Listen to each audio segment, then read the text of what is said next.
Good morning. This is a business environment and ethical practices lecture. I am Assistant Professor Mudit Tomar, working in Jamtech School of Law. Today we'll be talking about the economic systems. There are a few topics which will be covered in this lecture. These are economic system, like what exactly an economic system is, what are the various types, and what are the various merits and demerits of economic systems. First of all, let's understand what an economic system is. It basically refers to the organization and institutions created for the purpose of satisfying the wants of human beings within an economy. No country or economy operates in vacuum.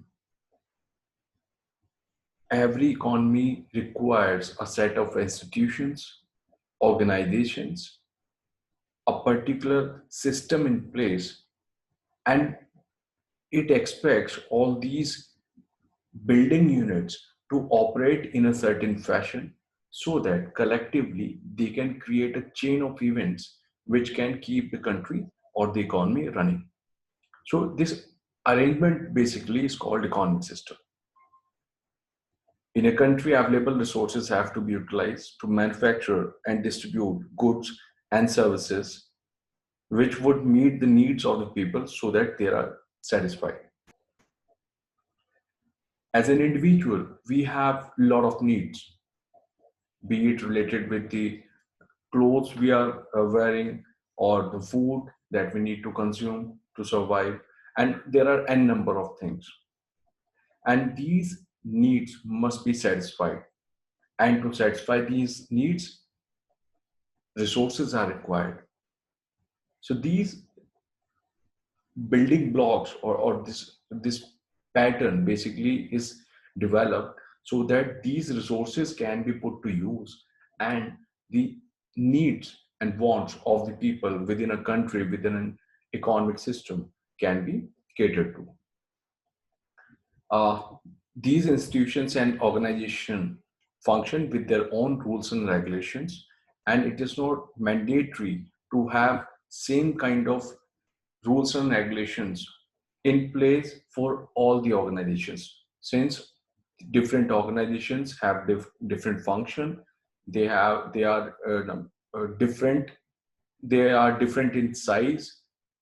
They might be producing something different from each other. That's why every organization has to be run in a particular fashion which might not be consistent with the other organization. So in a just we can say that these organizations have different set of rules and regulations.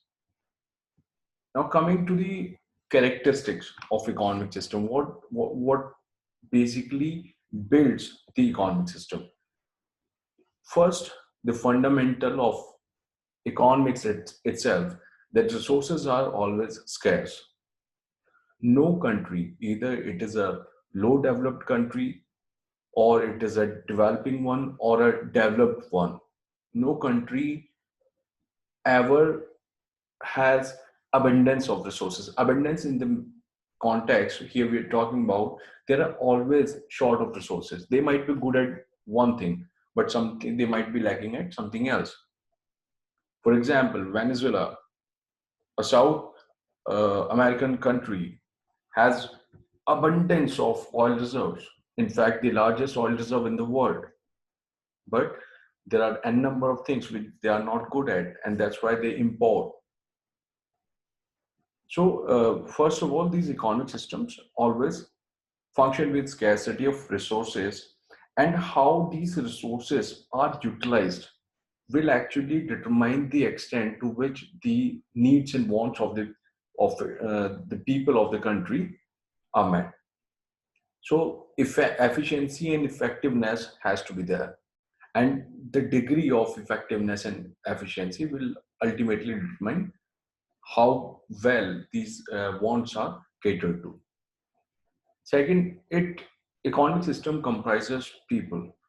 In fact, the most important component in the building up of the economic system is its people. that is like a society of human beings alone can constitute economic system.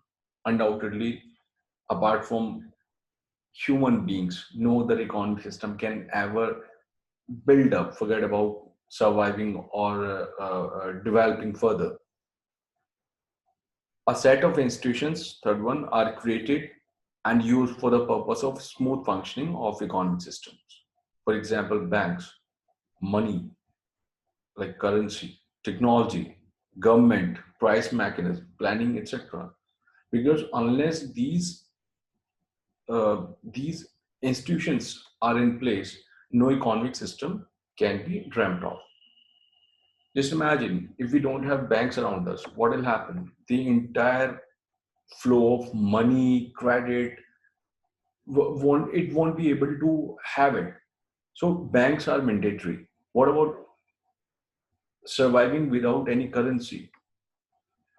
Can we even think of going back to the era of barter? No, it's not possible. So these institutions are created so that the economic system can develop and smooth function uh, and function smoothly. And on top of that, all these institutions are not bound to be held by the government only. There might be certain things which will be controlled and owned by the government, but there might be certain areas or certain industries or certain institutions which can be handed over to private entities and they can look after it. They can basically look at the functioning and they can control it, own and control it. Degree of private and public partnership or the chunk which they'll look into, that will vary as in different economic systems that will come to will it will be discussed in detail in the following discussion.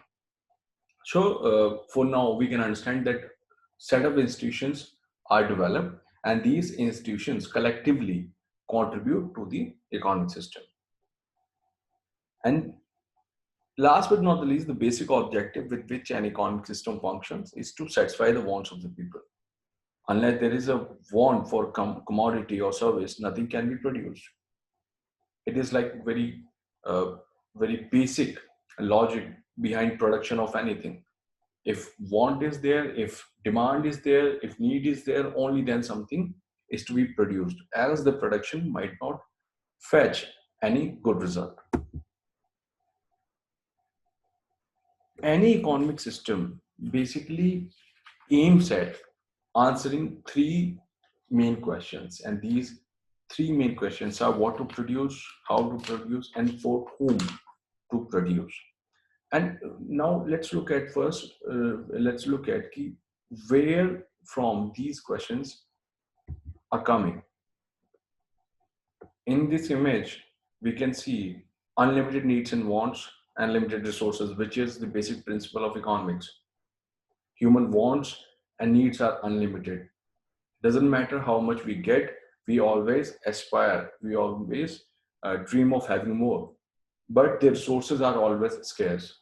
And in order to create a bridge over this gap, there are certain things that needs to be done. In just we can say these limited resources are to be utilized in such a fashion that more and more needs and wants can be uh, covered up or can be catered to. So here we can easily estimate that the problem of scarcity is always there. And to to handle this problem of scarcity, these three questions must be answered. The first question, what to produce, depends on what is wanted. The economic system would throw signals through which the requirement of the people could be understood, but not all wants could be satisfied. This is because a country may not be gifted with all the necessary resources to produce all the goods. Like I recently quoted Venezuela. It applies to all the countries all over the world. No single country is self-dependent, 100% self-dependent. So hence, depending upon the resource endowment, a country would decide what it could produce. Then there is problem of prioritizing the available resources among the goods to be produced. Resources should not be used for the production of unwarranted goods. The production of goods which are harmful to human beings, like narcotics, drugs, should be prevented. Undoubtedly, that happens all over the world, in certain parts of the world, if I may say. But it is not recommended. It is not what government wants. Hence, considering the availability of resources, the economic system should opt to produce only goods that would satisfy the wants of human beings. In this context, it is also necessary to weigh the individual requirements and the national requirements for goods. The latter should be given preference over the former one, because if we go out to cater to all the individual requirements, it it will become disastrous. So national requirements must be given the priority, considering and adding the fact that national requirements must be in synchronization with the personal requirement or the individual requirements as well. The second question, how to produce, address addresses basically issues relating to the selection of right strategy, technology, and investment. For example, a country like India with very huge population should not prefer capital intensive technology, as that would lead to more unemployment of human resources. Similarly, while selecting the technology, a country should weigh a number of considerations like relevance of technology, cost of technology, support in case of failures, consequences of the technology used, etc. Another vital aspect is the investment that a country has to make while selecting the strategy and the technology. A very important question is whether the available funds should be invested in sophisticated research and development or meeting the basic needs of the people. Hence, the second question would all ultimately determine the efficiency with the available resources are utilized. The third question, for whom to produce, basically implies that based on resource utilization, the country as a whole should benefit and not a few segments.